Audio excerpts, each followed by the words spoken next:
जय हिंद। आज हम लोग बात करेंगे फिर उद्योग यानी क्लास 8 चैप्टर 5 सब्जेक्ट भूगोल। तो हमने इसका उद्योग का पार्ट 1 वीडियो हमने पहले अपलोड कर चुका हूँ और आज हम लोग जो पढ़ेंगे वह उद्योग का सेकेंड पार्ट पढ़ने वाले हैं, यानी कि उद्योग की अवस्थिति को प्रभावित करने वाले कारक के बारे में पढ़ेंगे। किसके बारे में पढ़ना है?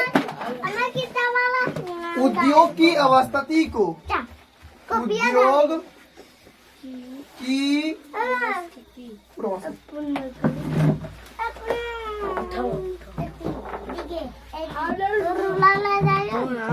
उद्योग की अवस्थिति को प्रभावित, उद्योग की अवस्थिति को प्रभावित करने वाले कारक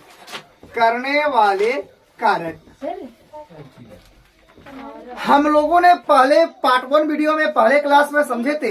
क्या क्या समझे थे कि उद्योग क्या है, कागज उद्योग क्या है, उद्योग का वर्गीकरण किए थे। ओके, और आज हम लोग बात करेंगे कि उद्योग की अवस्थिति को प्रभावित करने, यानी अगर उद्योग हम खोल रहे हैं तो उसको खोलने जिस जगह पर हम उद्योग करना चाह रहे हैं तो वहाँ की अवस्थिति, वहाँ की जलवायु देखना पड़ेगा, वहाँ का बाजार, परिवहन, सारी सुविधाओं को देखकर हमको इसका स्थापना करना पड़ेगा। तो इसीलिए हम समझते हैं कि एक उद्योग जो होता है उसकी अवस्थिति को, कि कौन कौन सी प्रक्रियाएं उसको प्रभावित करती है। ठीक है, तो उद्योग की स्थापना के लिए अगर हम कई उद्योग का अगर क्या करेंगे, अगर हम लोग उद्योग की स्थापना कर रहे हैं तो उद्योगों की स्थापना के लिए कौन सी जगह सर्वोत्तम होगी ये विभिन्न कारकों पर निर्भर करता है। अगर हम उद्योग करेंगे तो पहले हम लोग जगह देखेंगे कि अगर उद्योग उस जगह पर कर रहे हैं तो वहाँ पर हमारा उद्योग चलेगा या नहीं है, और चलेगा तो हमें वहाँ से किन किन चीजों का लाभ होगा और किन किन चीजों को हमारे कारखाने में लाने की उनकी अधिक समय लगेगा, अधिक खर्च लगेगा, इस सबकी स्थिति को देखकर ही करेंगे। ठीक है, अब किसमें दिया है? कच्चे माल की उपलब्धता। सबसे पहले देखेंगे कि जो हम माल बना रहे हैं, यानी हम लोग क्या कर रहे हैं, जो माल बना रहे हैं उस माल को बनाने के लिए हमारे पास कच्चा माल आसानी से प्राप्त होगा या नहीं होगा। तो सबसे पहले ये देखेंगे। दूसरा देखेंगे भूमि। दूसरा क्या देखेंगे? भूमि। और अगर माल वहाँ मिल रहा है लेकिन कारखाना खोलने के लिए जगह नहीं है तो इसको भी देख लेना पड़ेगा। और क्या देखना पड़ेगा? जल। अगर कच्चा माल भी है, भूमि भी है और अगर जल नहीं है तो क्या कारखाना वहाँ पर चलेगा क्या? नहीं, तो जल भी देखना पड़ेगा। अब जल देखने के बाद श्रम बच्चे, श्रम क्या होता है? मजदूर। हम देखेंगे कि उस क्षेत्र में मजदूर है या नहीं है। इसके बाद देखेंगे पूंजी।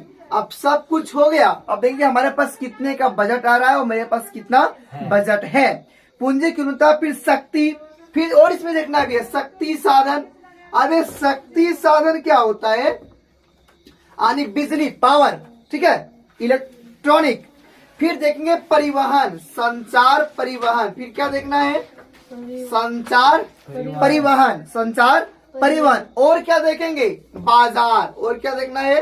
बाजार। तो एक बाजार उद्योग स्थापना के प्रमुख कारक हैं। ये जो हो गया किसी भी कारखाने की शुरुआत करने के लिए ये जो है हमारे 5 जो टॉपिक हैं ये बहुत ही बेस्ट हैं, बहुत ही महत्वपूर्ण है।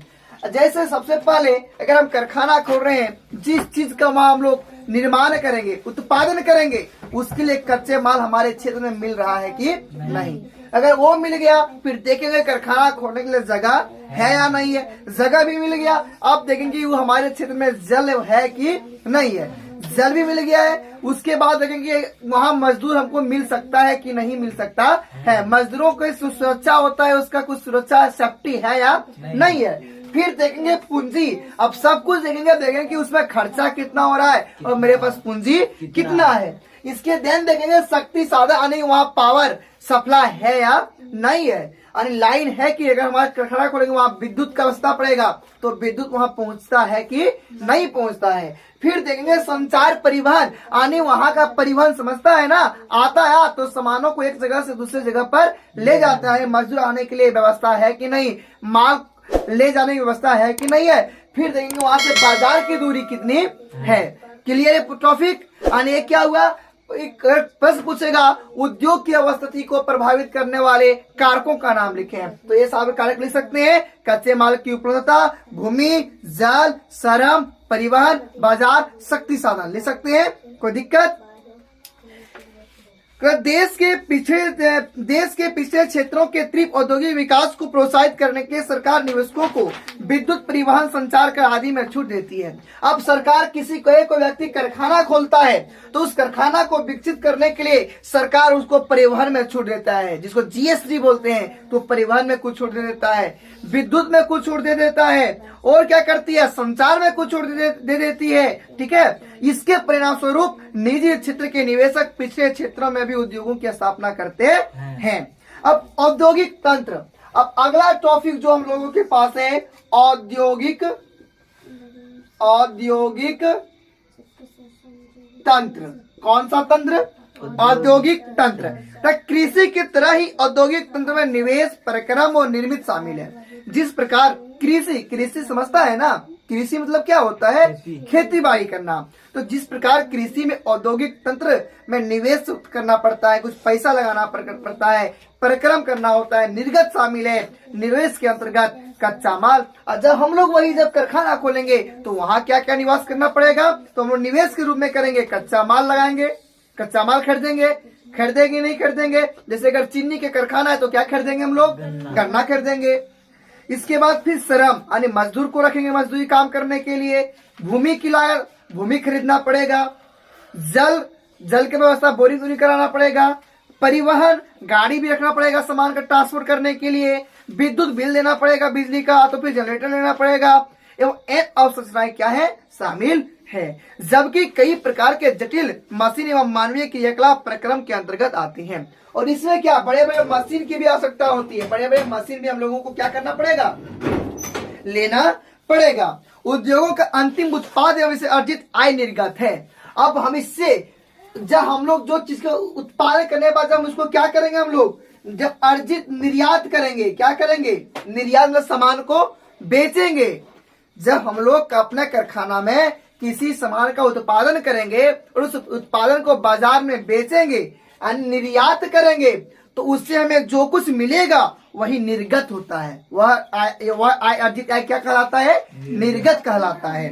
चीनी उद्योग में गन्ना, मानव श्रम, कारखाना, परिवहन लागत, निवेश हो सकते हैं। यानी समझो अगर एक चीनी मिल है, कौन सा मिल है, तो यहाँ हम लोग को क्या क्या निवेश करना पड़ेगा, तो कच्चा माल यानी गन्ना खरीदना पड़ेगा। क्या खरीदना पड़ेगा, गन्ना खरीदेंगे। इसके बाद क्या करना पड़ेगा, यानी मजदूर रखना पड़ेगा कि नहीं रखना पड़ेगा। इसके बाद कारखाना भी होना चाहिए कि नहीं होना चाहिए। इसके बाद क्या होना चाहिए, फिर परिवहन होना चाहिए, यानी ट्रांसपोर्ट जिसको बोल सकते हैं। तो जाके फिर हम लोगों के पास क्या होगा, माल तैयार होगा। क्या तैयार होगा, फिर जब माल होगा तो प्रक्रमों में, अब इसके प्रक्रम में क्या क्या आता है, गन्ना गहराई, गन्ना को गहरेंगे, गन्ने के रस से चीनी निर्माण, पहले गन्ना को उसका रस गाड़ेंगे, क्या करेंगे, फिर उसको रस से क्या करेंगे, चीनी का निर्माण करेंगे। चीनी को हम खाते हैं, चीनी को हम लोग शरबत में पीते हैं, चाय पीते हैं कि नहीं पीते हैं। तो उसके लिए पहले गन्ना को ऊपर निचोड़ा जाता है, उससे रस निकाला जाता है। रस निकालने के बाद दूसरी प्रक्रिया में चीनी का निर्माण किया जाता है, और चीनी निर्माण होने के बाद हमारे बाजारों तक होता है, और बाजार में दुकान में आने के बाद वह हमारे घरों तक आता है, और घर के आने के बाद हमारे पेट में भी चला जाता है। ठीक है, अब औद्योगिक प्रदेश, औद्योगिक तंत्र हुआ। अब औद्योगिक प्रदेश, कौन सा प्रदेश, औद्योगिक प्रदेश। ध्यान से सुनना और समझना, ठीक है। औद्योगिक प्रदेश, कौन सा प्रदेश, औद्योगिक प्रदेश मतलब बाहर चल के प्रदेश हो गया, उद्योगिक मतलब औद्योगिक प्रदेश जहाँ उद्योग का यानी किसी चीज का उत्पादन होता है, वैसे प्रदेश। औद्योगिक जैसे सूरत में किस चीज का उत्पादन, कपड़ा का होता है कि नहीं होता है। आपका बंगलोर में प्रौद्योगिकी टेक्नोलॉजी का होता है अधिकांश।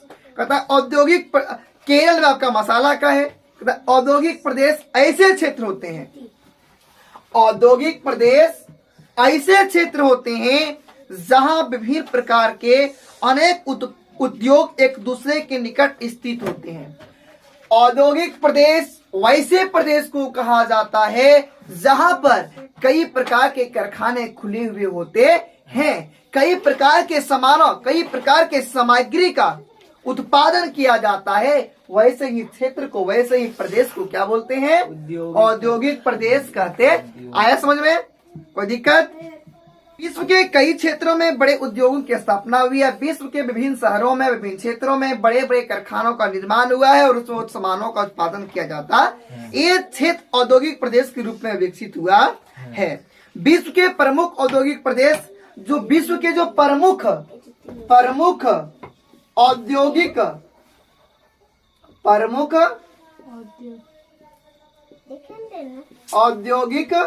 प्रदेश क्या क्या है?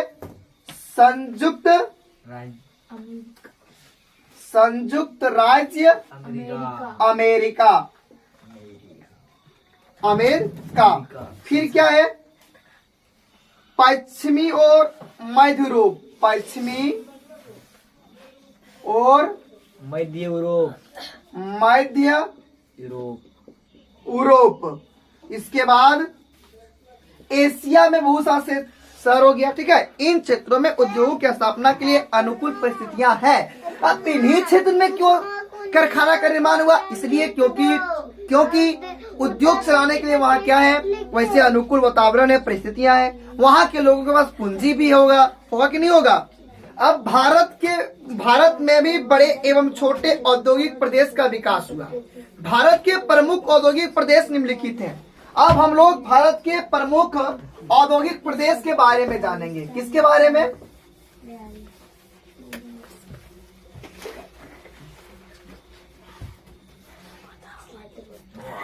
भारत के प्रमुख, यहां से प्रश्न एग्जाम में पूछा जाता है, इसलिए ध्यान से इस टॉपिक को समझना है। औद्योगिक, बाबू गप्पा तो नहीं काहे कर रहा है, समझो ना यार, एग्जाम में जाके हेरेगा ऊपर में। भारत के प्रमुख औद्योगिक प्रदेश क्या क्या है? तो पहला हो गया आपका मुंबई। कौन सा? मुंबई। पुणे औद्योगिक प्रदेश। औद्योगिक प्रदेश। इसके बाद आपका जो हो गया, अभी बताए थे बंगलोर, बताए थे कुछ दिन पहले। बंगलोर तमिलनाडु। तमिलनाडु में क्या चीज का? सब बता रहे हैं। बंगलोर तमिलनाडु औद्योगिक प्रदेश। इस लाइन का मतलब समझता है ना? यानी ऊपर में जो है वही होगा। हुगली औद्योगिक प्रदेश। चौथा है आपका अहमदाबाद। कौन सा बाद? अहमदाबाद।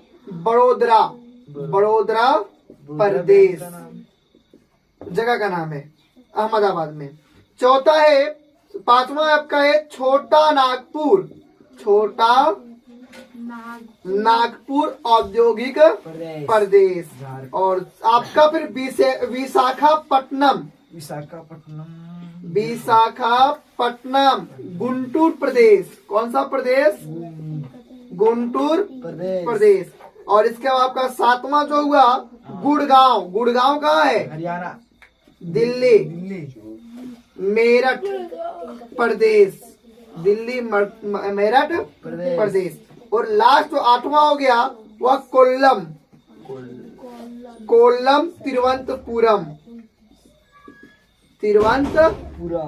तिरुवनंतपुरम प्रदेश। तो ये जो है भारत के प्रमुख औद्योगिक प्रदेश हैं। छोटा नागपुर औद्योगिक प्रदेश झारखंड राज्य में विस्तृत है। ये छोटा नागपुर जो भी लिखे हैं वह कहाँ है? झारखंड में है। इस क्षेत्र में लोह अयस्क, बॉक्साइट, तांबा, यूरेनियम, चूना पत्थर तथा ऊर्जा का स्रोत कोयला प्रचुर मात्रा में उपलब्ध है। कहाँ प्रबंध है? झारखंड में। कोयला के लिए क्या प्रसिद्ध है आपका? झरिया।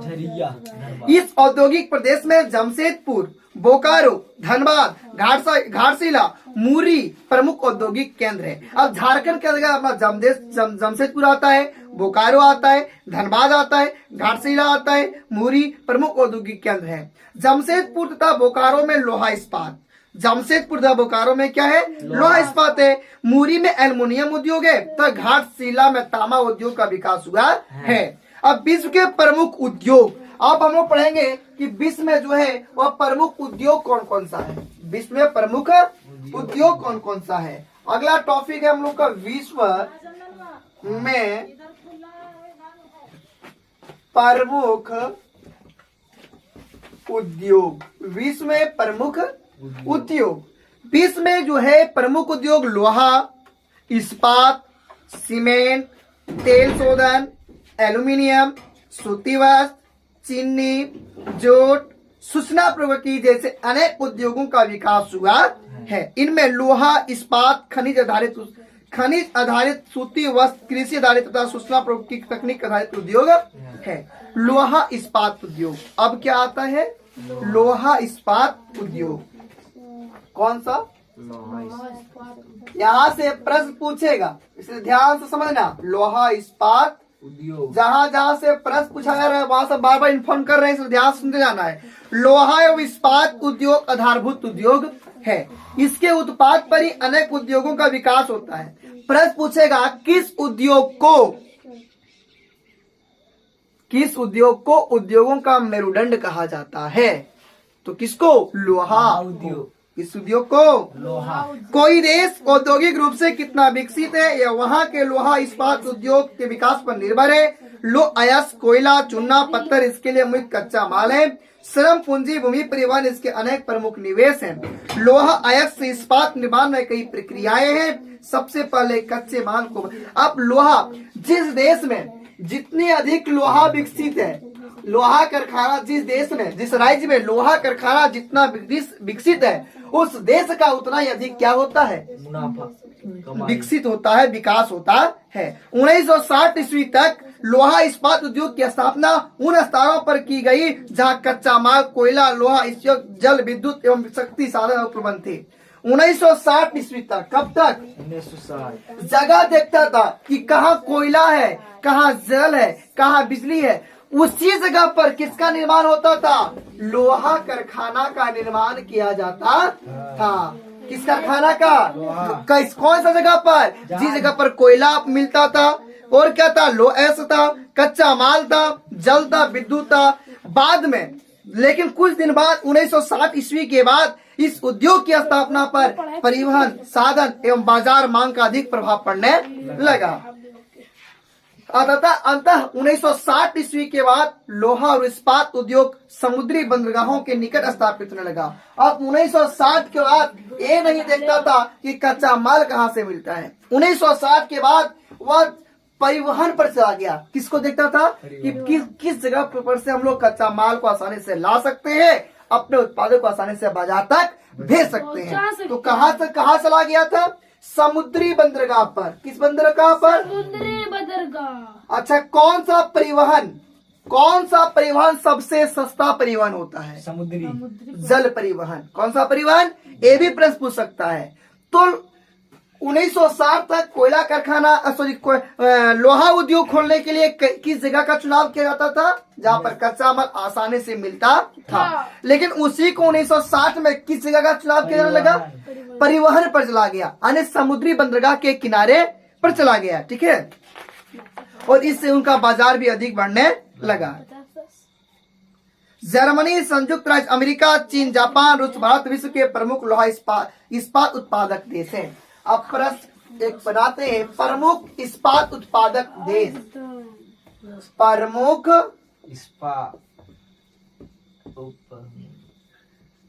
इस्पात उत्पादक देश। तो कौन कौन सा देश हो गया? एक भारत का एकदम खत्म। भारत का नहीं है सर, भारत का दुश्मन चीन। भारत का पड़ोसी। चीन। हाल में ही भारतीय सैनिक चीन सैनिक को कुर्सी से नंगाया है ना। चीन, इसके बाद अमेरिका जो अभी भारत का क्या हो गया है? मित्र हो गया है। अमेरिका, जर्मनी, संयुक्त राज्य अमेरिका, अमेरिका, ये सब जो है इस्पात उत्पादक देश का क्या है, प्रमुख देश है। ठीक है। संयुक्त राज्य अमेरिका में पीटर्सबर्ग का बाल्टीमोर प्रमुख केंद्र है। पीटर्सबर्ग को विश्व की इस्पात राजधानी, विश्व का, अब प्रश्न पूछेगा विश्व को इस्पात की राजधानी, इस्पात की राजधानी किसे कहा जाता, किसे कहा जाता, विश्व को इस्पात की राजधानी किसे कहा जाता, किसे कहा जाता है, संयुक्त राज्य अमेरिका, संयुक्त राज्य अमेरिका, संयुक्त राज्य अमेरिका को क्या कहा जाता है, विश्व के इस्पात की राजधानी विश्व को इस्पात की राजधानी कहा जाता है। अब भारत में लोहा इस्पात उद्योग, अब कहाँ पढ़ेंगे, भारत में लोहा इस्पात उद्योग, भारत में लोहा इस्पात उद्योग।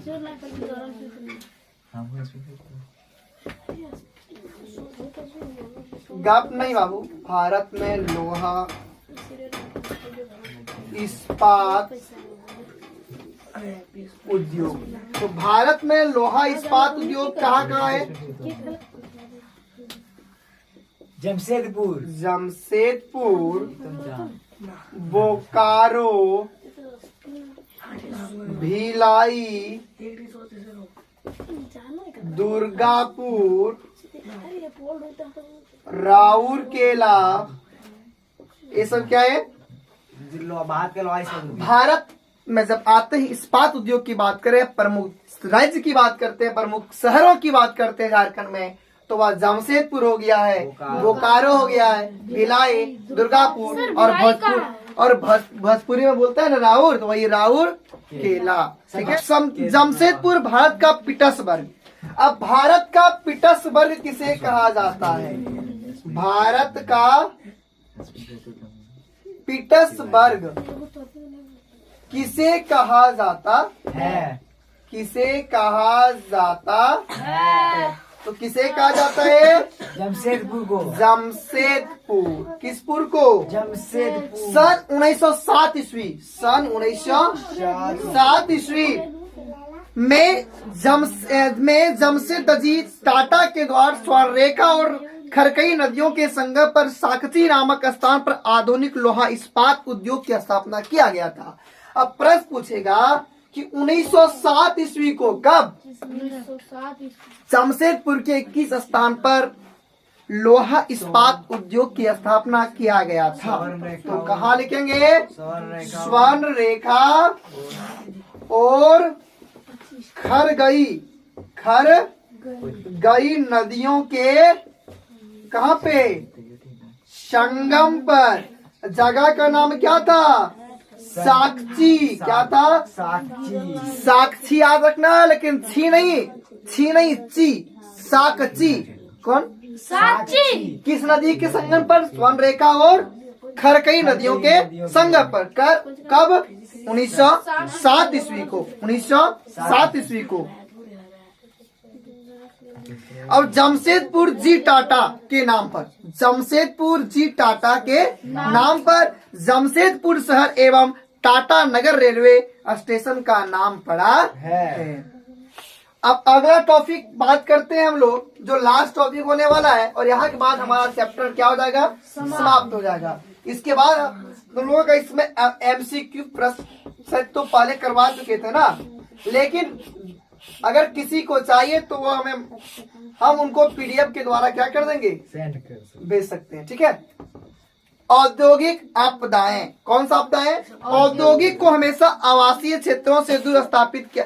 कोई भी कारखाना जब खोला जाता है ना, तो जहां लोग रहते हैं उससे कुछ दूरी पर ही खोला जाता है। क्यों खोला जाता है, गांव में ही खोल देता, लेकिन क्योंकि चलेगा, क्यों इसलिए नहीं खोला जाता है, क्योंकि उद्योगों में अनेक प्रकार के दुर्घटनाएं होती रहती है।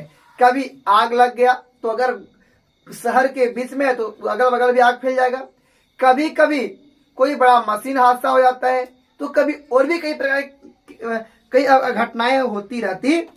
इन घटनाओं में आग लगना, बताया पहले, आग लगना, कभी कभी विस्फोट भी हो जाता है, खतरनाक जहरीली गैसों का रिसाव प्रमुख है।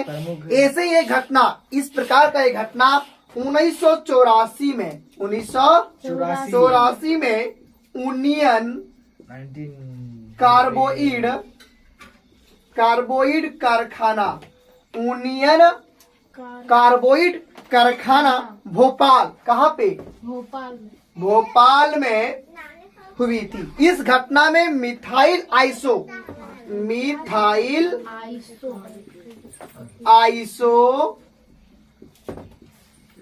साइनाइड में हुआ नामक स्थान जहरीली